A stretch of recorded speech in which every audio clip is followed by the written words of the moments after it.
anasın düşünüp dürüst qanana, ziyarət eyləsən hacıdır ata. Atasına ata qədər yananlar nə qardaşdır, nə bacıdır ata.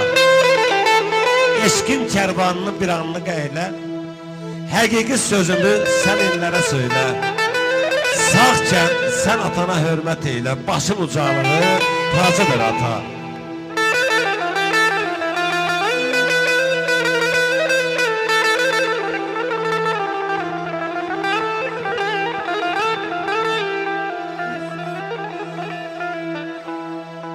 Atamsan, canımsan, ben sana kurban.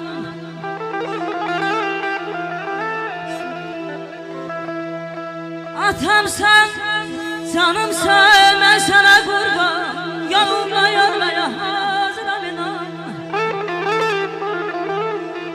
Məşədisən, Kərbəla olmusan, ziyaretin qəbul olsun hayata.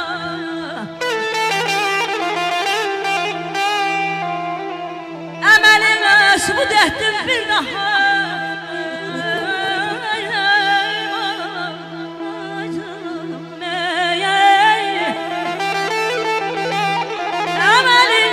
Sübut ettim bir daha. Hak yolunu tutan eller batmaz günaha. Böyle gece gündüz yalvarırlar.